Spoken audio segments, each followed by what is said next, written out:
Welcome, man. Good morning, and welcome back, of course, to Mike Ferry TV. It's the week of May 4th, and as you've seen now over the last 4 or 5 weeks, we've had some great men and women sitting with me instead of me doing my usual little lecture on how to make money in real estate. Today, we have Mr. Juan Martinez, a long time customer of my company, a Las Vegas resident, and now the owner and the proud owner of a very successful Century 21 Martinez Realty here in Las Vegas. So first of all, Juan, welcome. Thanks for taking some time with us. Thank you, Mike. As you know, Juan, I always talk about listings and selling, and that's my theme, and making money. Yes. In our conversation today, I caught Juan a little off guard because I said, I want to take a different approach today. So I want to tell you folks what I said to Juan. I said, Juan, I want to talk about the fact that every agent would love to own their own business. Right. And yet you and I know that as an agent working for you or anybody else, they own their own business. That's right. But they want to own a company, and they want to be a big player. And it's not all of you, but it's enough of you that creates a big stir in this industry. And what I want to talk to Juan about today with all of you folks is, okay, is it realistic for the average agent to build a company like you've built? You know, what's involved, and is it as glamorous and as much fun as it looks like? And how successful were you as an agent? So let's start with, you've been an agent for how long? For 14 years. 14 years. Well, 14 years in the business and about 11 or 12 years as an agent. And we met just when you started. Oh, no. So I was exposed to you months before I got my license. Good for you. So I was able to get the Superstar Retreat videos or the tapes at that time. And then, so going into the business, I knew exactly what I needed to do. So you had a real head start on most of the world. Yes. But you also came into the business with a strong work ethic. Yes. So take a moment and tell our great viewers what you were doing before you got your license started in real estate. So our family was in the business, in the grocery business, for 50 years. So my family... Here locally? Yes. So my family came from Cuba in 1964. And within 6 months, a year, they started a grocery business. And my parents worked very hard for a long period of time. And so, you know, coming out of school, I went right into that business and ran and managed, the company. How big a business did they have here locally? So we've been in business for 50 years, and it was the largest Hispanic grocery business in the state all that time. In Nevada? Yes. Wow. Yep. And so we had 2 nice sized grocery stores at that time. And how many employees would you have? So it would run anywhere from it was 6 to 15 employees per store. Correct. Okay. And is that a big profit, small profit, medium profit type of business? I would say it was a small profit. Okay. Had to do a lot of volume in order to make money. And the grocery business is a tough business. People, the grocery business, the restaurant business looks glamorous. It's tough. Yes. One of Sabrina and I's best friends, Fred Shaker from here in Las Vegas, owned some big grocery stores in the Midwest in Ohio. And he's retired now, living here, and we play golf together a lot, and he's a wonderful guy. I'll introduce you to him. You'd have a lot in common, a lot of great conversations. He used to say, Mike, it's a great business if you like small margins. Interesting, isn't it? And you have to work hard, and you have to work on the holidays, and it's just, you have to work long hours. You got to open it up, you got to close the store. So we're used to working 12, 14 hours a day, working, 6, 7 days a week. That was the norm. So your work ethic is pretty strong. So I did that for 10 years. So coming into the business, I didn't know anything different. So I just went to work. I worked 6, 7 days a week. I worked 12, 14 hours a day and did a lot of business and followed your system. So it's pretty easy for me. Your personal real estate sales business as an agent got real big. Yes. What was the peak for transactions? So 2011 was my last year, and I sold 584 homes that year. 2011. So a lot of that probably was still part of the REO business. Yes. So in the city of Las Vegas, I think 2009, about 90% of all closed transactions were bank-owned properties. Okay. So I had no other choice but to start prospecting to the banks and start doing business with them. Yes. So we did, and we did very well during that time. We did very well during the prior 8 years of the market turning. Back in 04, 05, 06, we would do anywhere from 150 to 250 transactions. A year, yourself? Yes. Was most of it listing or selling? So I would say it was probably about 75 to 25%. 75 listings taken to 25% buyer sides. So where in this wonderful career, because 511 deals in 2011, that's not that long ago, was a lot of business. Where did you make this, or come up with this idea that I should have my own company? Because every agent at some point looks at the broker and says, those brokers are getting rich. I should have my own company. Right. So I made the mistake that, so when I first started off, I had been with the Remax brand my whole career. Yes. And for most of that time, I owned the office, right? I had my own office, and I couldn't create the environment that I wanted inside of a company. So you technically had a little company that you owned inside of the Remax office you worked in. So within the first year and a half, I couldn't create it inside of a brokerage. So I went to a different location and built my own. Okay. We brought the franchise, and we did that for up until 2012. Okay. And I'll say that the only thing that I do regret during my career was owning a brokerage, because I didn't recruit. I didn't have any business in the brokerage side of it. So so this company was basically you, but it was you had a franchise. Correct. So folks, he had a franchise, he had an office, but it was you and your production. Yes, but I regret doing that and not just doing it inside of a brokerage, because you have all the responsibilities, the financials, the leases, the personal guarantees, and everything that come with, being a brokerage and an owner. And I really didn't need that side of it. And all that was really a true distraction from listing and selling properties in a big way. But then you made the decision to go from agent to a broker owner, technically an agent, right, to then deciding to build a company. Correct. And that was what? 2012. I say 2 years or so ago. Yes. Because we sat at lunch at a little local restaurant here in Las Vegas. Yes. And Juan disclosed his plans to me, and it suggested that maybe we should consider working together, because he'd been coached by us I never forever. made any decisions in business without consulting with you. So I know. And folks, I want to say thanks for that. Pay attention. He's never made any big decisions without consulting with us first. Something you might want to consider. But we had lunch together, and we decided we'd work together in a coaching relationship, because my respect for him was very high. What was the turning point from going from being a one-man real estate company to building now a 200-person real estate office? So it's been a lot of work, right? And more than you thought? Yes. And notice how fast that came out? So the activities that I've done building the brokerage didn't change too much from as an agent. So as agent, I would prospect, I would do lead follow-up, I would go on listing appointments, present, negotiate contracts. So in running the brokerage today, it's doing the same thing. I prospect, I just don't prospect to sellers, I prospect to agents. For recruiting. Correct. I do lead follow-up, I just don't do it with customers, I do it now with agents. Sure. Right? I still present in the afternoon, I just present to agents and not to customers. Sure. So that part of it really hasn't changed. There's just 2 or 3 things that we have added: the training, the coaching that you have showed me how to coach our agents, and the creating the environment that helps these agents succeed. But you brought something I have to ask. Please. Are you saying then that if you wouldn't have had the work ethic of an agent, the building of Juan Martinez's real estate company would have been a lot more challenging? Say that again?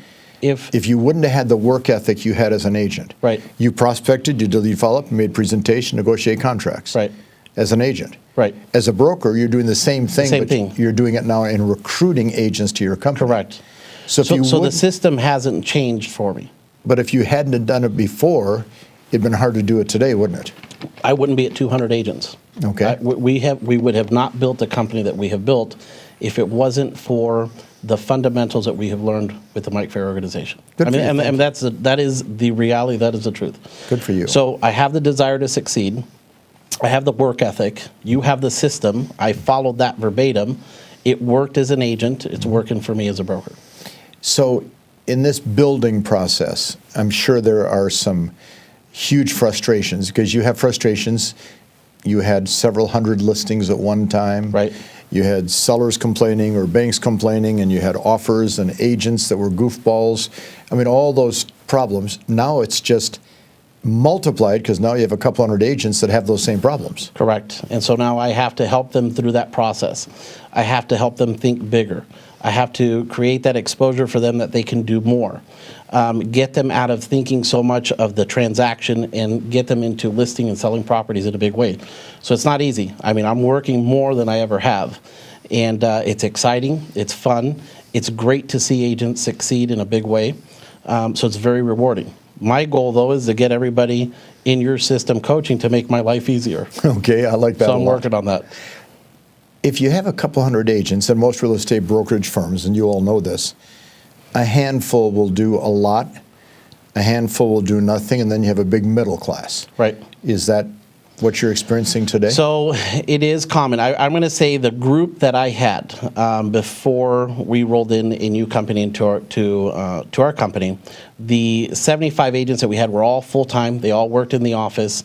And, working with them for 2 years and building them, we had this just incredible sales environment doing big production. Yes. And so very proud of them, very excited. So I do plan on doing the same with the group that we have just brought into our company and assist them in creating new habits, habits of lead generation, habits of follow-up, habits of getting into presenting, doing a lot of listing appointments. And so it's going to take some time to make those adjustments. So that we have, so you got a certain percentage that are top producers, you got the bulk in the middle, and then you got the low producers. I'm going to say prior, we didn't, the majority were proactive, Good showing agents. up every day, Yep. making calls, and doing an incredible job. So ultimately, we want our whole entire company to be doing the same. Good for you. Is it going to take you a year, 2 years, 5 years to try to make this thing work? Well, it is. I'll never quit, no Okay. matter how long it takes. So no matter how many years, how many years is it going to get 200 to be proactive and list and sell in a big way? It doesn't matter. We're going to make it happen. I read a great book several years ago, and the book was titled A Work in Progress. And it was written by Michael Eisner, who was the chairman of the board of all Disney worldwide at that time. And his belief was, we're never going to make the Disney operation complete because it's always a work in progress. And that's our case with us. So that's the same thing with yourself. We're never going to stop. We'll never give up on our agents. We'll keep pushing. We'll keep supporting them. Keep But that getting has to take a lot of energy, a lot of time. It has to be exhausting. Because I do it every day, and it's exhausting. It's simple. It's just not easy.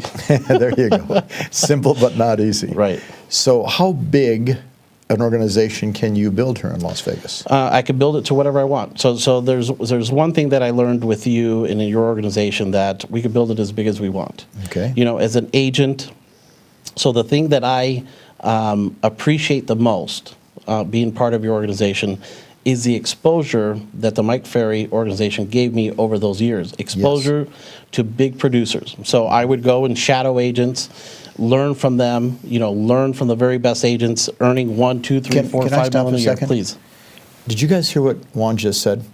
As an agent, if I said, Juan, there's an agent in San Francisco that's doing a great job, he would call the person, get on a plane, fly to San Francisco, spend a day with them, learn from them, come back and apply those. That's right. But then, as he opened up his brokerage a couple of years ago, I would say, there's a great broker down in Dallas. He would jump on a plane, fly to Dallas. Yes. There's a great broker in LA. He would fly over and see Joe Villascusa. Folks, you can't become a successful agent without this type of attitude and this type of aggressive behavior pattern. But that came from your work prior and your work in real estate. So the work ethic I have, yes. The desire I have to succeed. And then the exposure and the systems that I get from you has created a recipe for success. So the same thing for exposure with agents, that I was able to have the opportunity to meet agents like Neil Weichel and Val Carl, John Ames, all these great agents that have been in the system and make millions of dollars. So I had exposure to them. Today, building a brokerage, you have put me with some incredible brokers across the country, some of the great brokers out there, and it's expanded my thinking on how big we can grow this. And the truth is that the possibilities are endless. And I'm excited I'm very excited for our future, for our company and what we're doing. When you made the decision to go under the banner of Century 21. Yes. Which you and I talked about it a lot, and I really said this is a great decision for Century 21 Martinez. Thank you for helping me with that decision. Oh, no, it was my pleasure, 100%. But your original thought Again, was, I didn't pick the brand without consulting with you first. folks, some of these people pay attention, and I'm glad we have one here that does. You had this goal or dream to have the largest Espanol-based real estate company in the Right. state of Nevada. Correct. Is that the same thought? In the country. In the country, I like Right. that even better. Right. Is that thought still prevail? So to build the largest real estate brokerage in the country who happens to be Hispanic. Okay.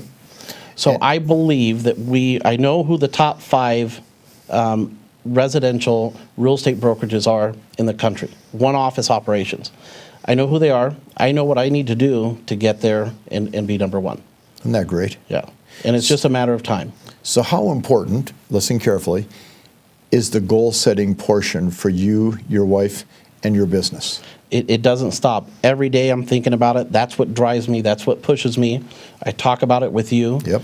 Right now we're focused on building a 10 million gross commission income Yep. company. So we talk about, when we're at 2 or 3 million, what are the steps to get to 10 million? What do we need to do? What is the staff going to look like? Visualizing what it's going to look like. And so we've had many discussions about it.